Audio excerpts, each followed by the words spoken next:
Bonjour à tous, donc on va continuer à l'ETD. En l'occurrence, on va corriger donc l'exercice 7.2.4 correspondant à un exercice donc sur les oscillations amorties d'un pendule donc étendu. Donc le pendule est le suivant. Donc il est suspendu au plafond. Il s'agit d'une tige homogène de masse m. Et du coup, donc son centre de gravité il est ici.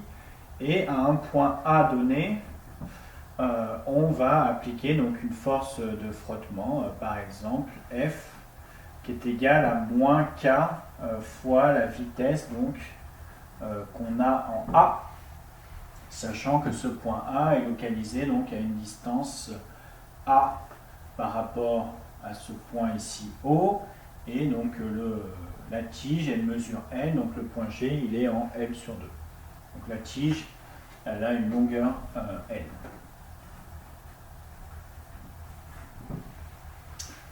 Elle a une longueur L, elle a une masse M. On est en train de la faire tourner autour d'un axe delta ici qui est perpendiculaire au tableau. Du coup, on connaît le moment d'inertie associé. C'est I delta, on l'a déjà calculé, ça va être M L carré sur 3. Voilà. Et donc l'idée derrière ça, c'est de trouver donc l'équation du mouvement, c'est-à-dire l'équation différentielle qui régit l'évolution de θ dans le temps, et du coup ensuite de la résoudre pour proposer une solution pour la période des petites oscillations. Donc faisons ça et continuons sur notre lancée, c'est-à-dire qu'on va utiliser le théorème du moment cinétique.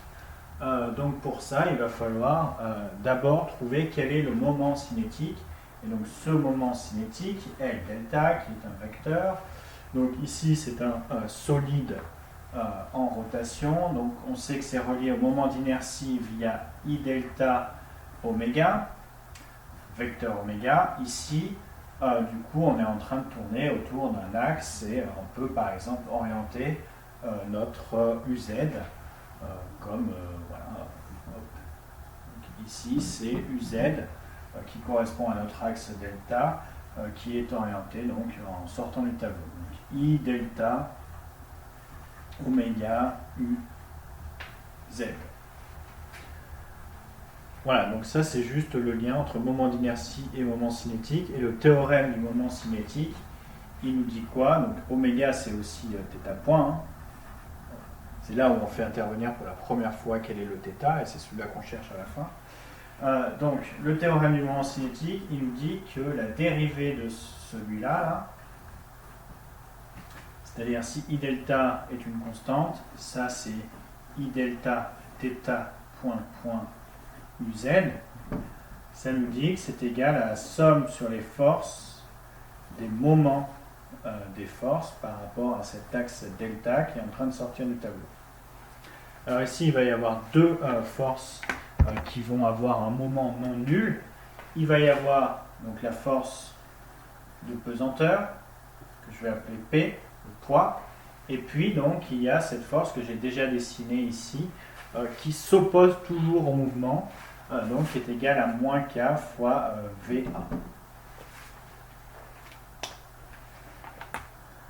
VA. Donc calculons ce moment des forces. Donc ici on va avoir donc le moment par rapport à l'axe delta du poids.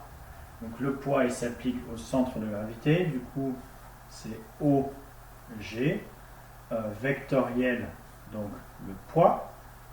Et on a donc cette force de frottement qui là pour le coup s'applique au point A. Donc ça va être plus OA vectoriel donc la force F de frottement qui est égale à moins KV1.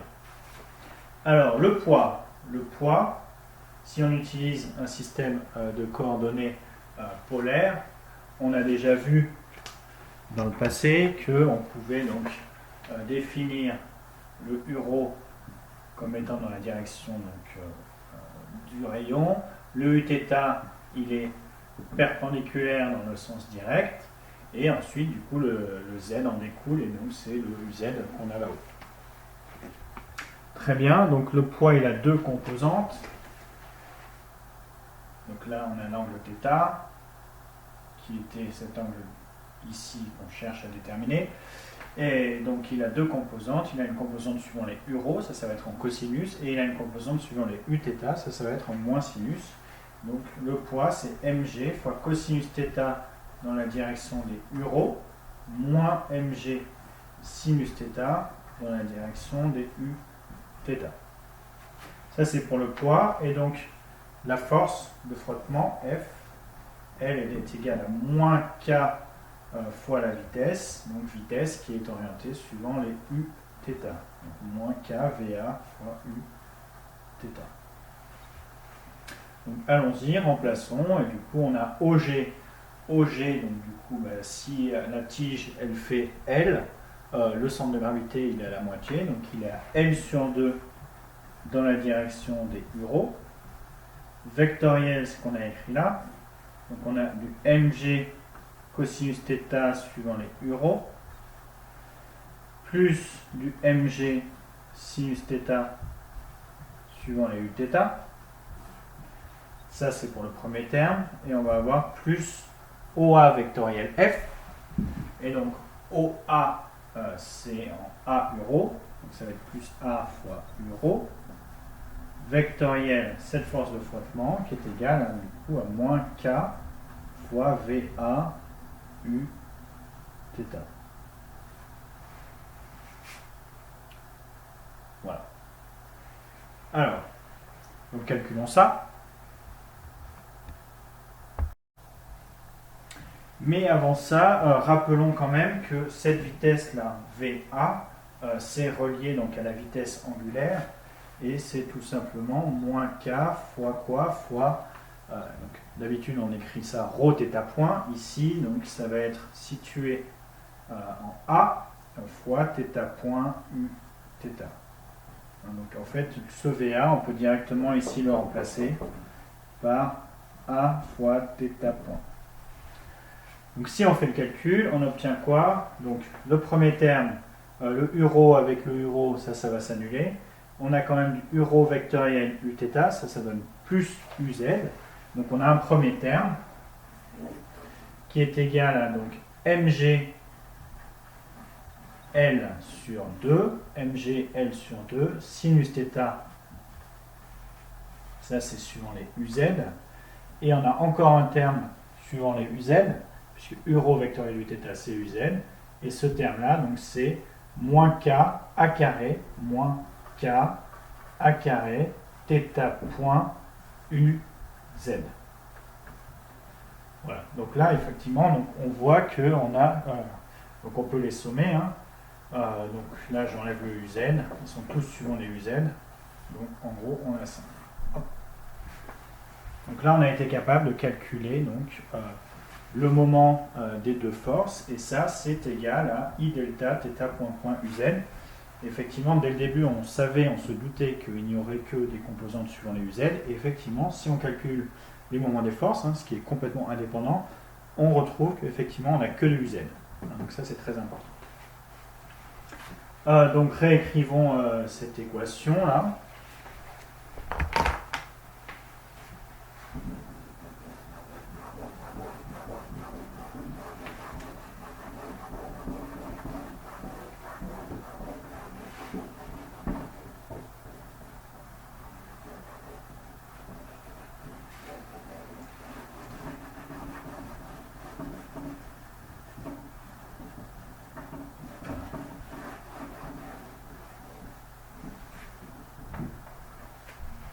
Donc cette équation qui nous dit qu'on a I delta, alors du coup I delta on le connaît, hein, c'est mL carré sur 3, mL carré sur 3 fois θ point qui est égal à donc, ce qu'on a là, c'est-à-dire donc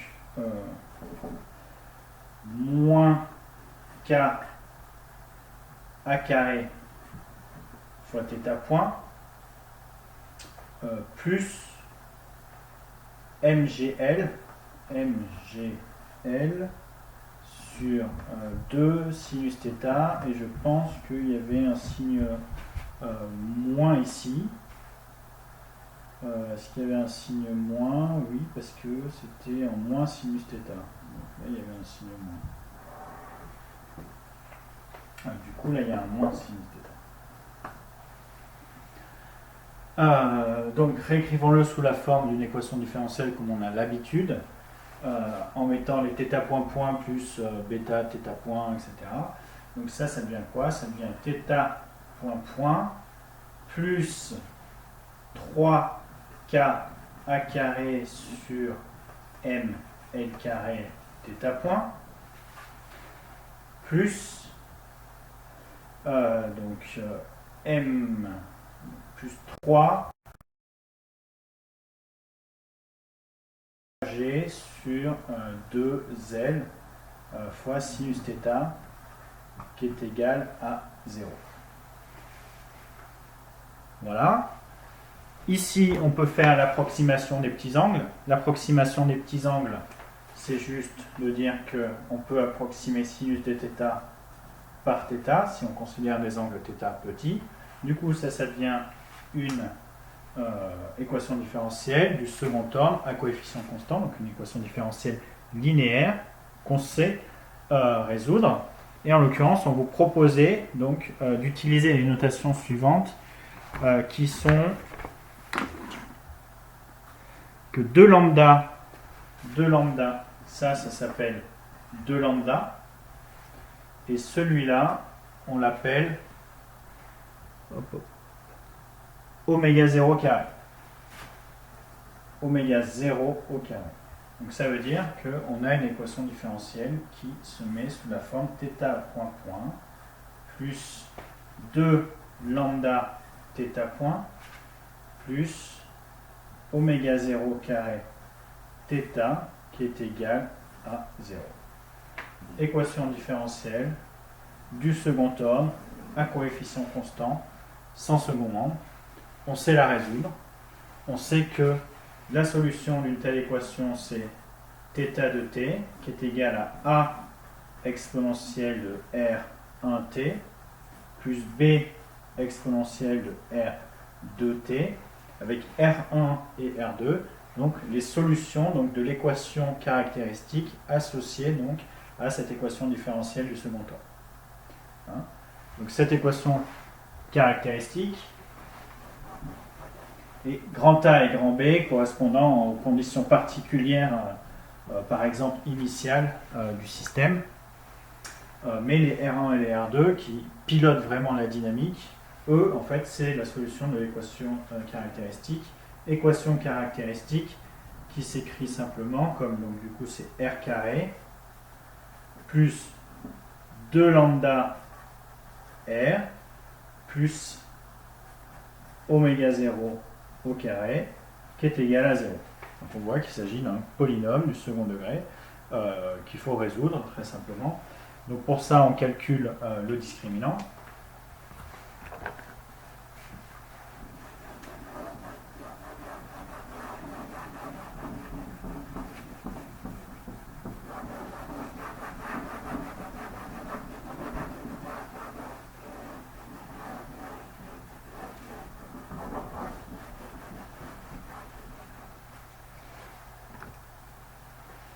Le discriminant d'une telle équation, donc c'est delta qui est égal à b au carré, c'est-à-dire 2 lambda au carré moins 4 fois a fois c. Donc ça c'est moins 4 oméga 0 au carré. Mais encore, ça c'est quoi? C'est 2 lambda, pareil, au carré, moins 2 oméga 0 au carré. Et un des voilà, et du coup, les racines, c'est... alors, non. Chose intéressante, on nous a dit que les frottements étaient relativement faibles, c'est-à-dire que lambda carré doit être très petit devant donc oméga 0 au carré. Et donc ça veut dire quoi? Ça veut dire que si on fait la différence entre ça et ça, c'est complètement négatif. Et du coup, en fait, on a un discriminant négatif. Donc on peut le réécrire par exemple comme, donc ça va être quoi? Ça va être i au carré facteur, donc moins 1, facteur donc, de 2 oméga 0 au carré moins 2 lambda au carré. Ou encore, ça va être I carré fois 4, donc 4 I carré, puisque là il est de 1, facteur de oméga 0 au carré moins lambda au carré. Donc là on a bien oméga 0 qui est plus grand que lambda, donc ça c'est positif, et la négativité donc, de ce discriminant, elle est comprise dans le I carré qui est ici. Donc 4 I carré. 4 I carré. On a le discriminant, du coup on peut en déduire les racines R1 et R2. Donc R1 ça va être moins B, c'est-à-dire moins de lambda, plus racine carrée du discriminant. Racine carrée ici ça va être 2i, racine carrée de oméga 0 carré moins lambda carré sur 2a, c'est-à-dire sur 2. Donc on voit en fait ici que les lambda se simplifient, les deux se simplifient, et on obtient que R1 est égal à moins lambda plus i racine de oméga 0 au carré moins lambda au carré. Ce terme-là, je vais l'appeler moins lambda plus i fois grand oméga. Plus i fois grand oméga. C'est juste une notation, je dis que ça est égal à ça. Forcément, le R2, c'est la même chose avec un signe moins, donc ça va être moins lambda moins i fois grand oméga.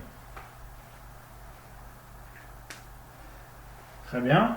Du coup, on a la solution donc, de notre équation, alors à la condition après de déterminer les grand A et grand B.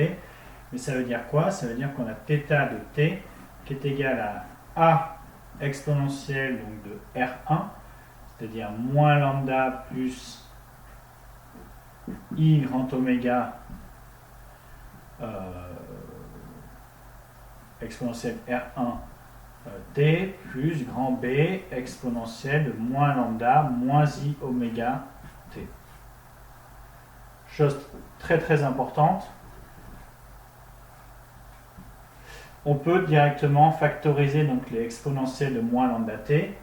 Et donc, en gros, ça peut se réécrire comme exponentielle de moins lambda t fois A grand A exponentielle de I oméga t plus grand B exponentielle de moins I grand oméga t. Oh.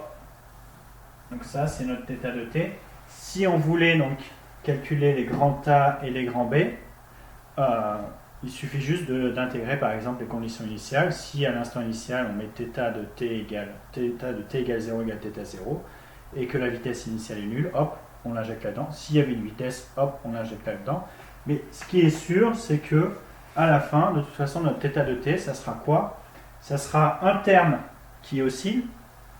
Celui-là, c'est un terme qui oscille. Donc ça nous donne des oscillations. Oscillation dont la période est donnée par 2π sur grand oméga, ce grand oméga là, et ça c'est quoi? C'est un terme donc d'amortissement qui est relié donc au frottement. Ça c'est un terme d'amortissement. Et plus le lambda est grand, et plus ça va s'amortir vite. Donc on a un mouvement qui oscille avec une pulsation, une pseudo-période qui est grand oméga, et un terme d'amortissement qui est donc donné, c'est une exponentielle décroissante qui est donnée par ce coefficient lambda. Plus lambda est grand et plus ça s'amortit vite. Voilà. Et donc la question qui était demandée, c'est quelle est finalement la pseudo-période des oscillations. Et donc la pseudo-période des oscillations, c'est ce 2π sur grand oméga. Et ce 2π sur grand oméga, comme on l'a écrit ici,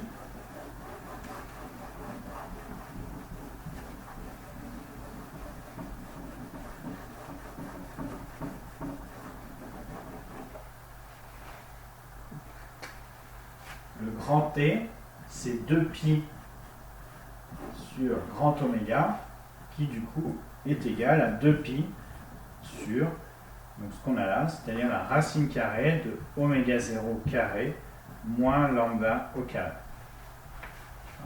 Donc on voit que ce n'est pas tout à fait la même période que si on avait donc pas de frottement. Si on n'avait pas de frottement, on a un lambda qui est nul et on tombe sur 2pi sur oméga 0. Oméga 0, comme d'habitude, la pulsation propre, sans les frottements. Là, le fait qu'on ait des frottements, ça change un petit peu la période, ça devient une pseudo-période. Et du coup, elle est d'autant plus grande que les frottements sont importants. Ce qui est logique. Voilà, donc ça répond normalement, montre un, voilà.